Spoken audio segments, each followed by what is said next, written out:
Easy నూరేళ్ళు అమ్మడు ఆ ఉత్తరం చదవే. అక్కయ్యకి నా మీద ఉన్న ప్రేమ గౌరవం ఏమిటో వీళ్ళకి తెలుస్తాయి. పూజ్యులైన నాన్నగారికి మంజు నమస్కరించి వ్రాయినది. చిన్నప్పటి నుంచి నన్నెంతో ప్రేమగా పెంచారు.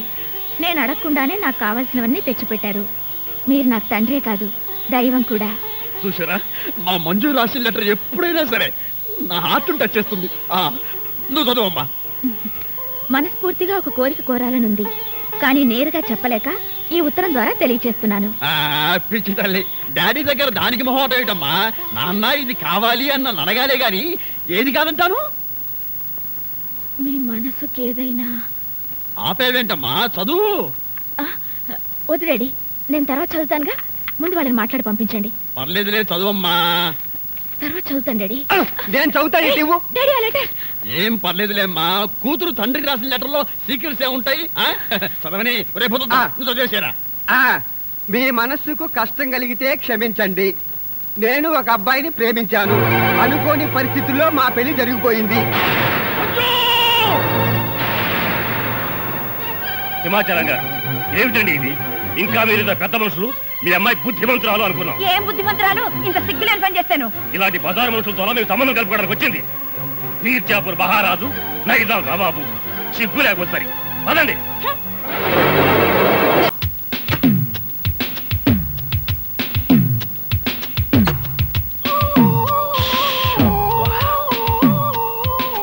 సుఖం అంటే నీదేనే. మీ నాన్న బకాసురుడికి నన్ను ఆహారంగా వేసి నువ్వు హాయిగా నిద్రపోతున్నావా? నువ్వు నిద్రపోతున్నట్టు నటించినంత మాత్రాన నిన్ను వదిలిపెడతాననుకున్నావా?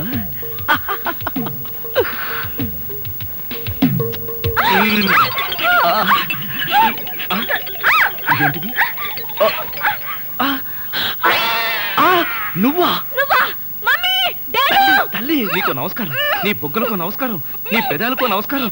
నేను నువ్వనుకోవట్లా, మీ అక్కయ్య అనుకున్నాను. అక్కయ్య అయితే మాత్రం మీద పడి వాటేసుకుంటావా? మీ అక్కయ్య మొగుడు అనుకున్నాను. Get out. మళ్ళీ ఇంకెప్పుడు ఇక్కడికి వచ్చి పడుకోకు. నీకు అదే చెబుతున్నాను, నువ్వు ఇంకెప్పుడు వచ్చి ఇక్కడ పడుకోకు.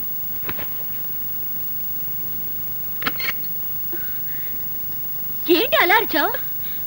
అక్క, అతను వంట అబ్బాయి నా మీద పడి నన్ను వాటేసుకున్నాడు. నిన్ను వాటేసుకున్నాడా? అవునక్క. ఏమిటిదని అడిగితే మీ అక్కయ్య అనుకున్నాను అన్నాడు. లాగి ఒక్కటిచ్చా.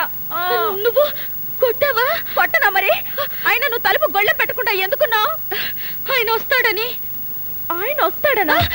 నా ఉద్దేశం అది కదే. అతను వస్తాడని నాకేం తెలుసు? ఆయన అంత పని చేస్తాడా? అతని సంగతి నేను చూసుకుంటాను, నువ్వు పడుకో. సరే, నువ్వు రా. ధైర్యం నీకు?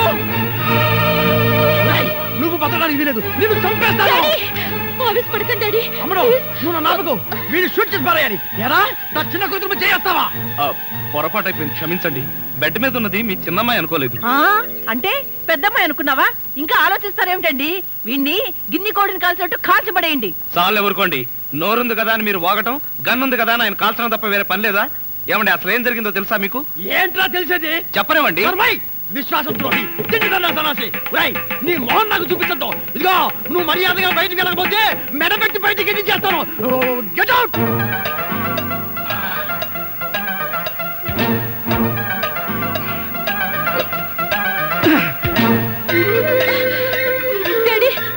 వెళ్ళిపోతున్నాడు.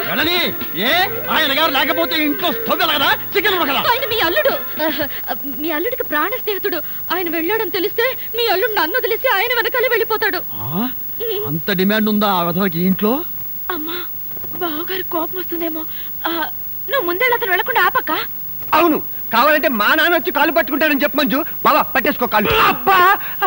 సింగరి విధవ కాళ్ళు నేను పట్టుకునేదేమిట్రా? అమ్మాయి మంజు, అంతగా అయితే నువ్వే వెళ్ళి వాడి చేతులు పట్టుకు బతిలాడి ఇంట్లో తెచ్చే. అలాగే. చేతులు పట్టుకుని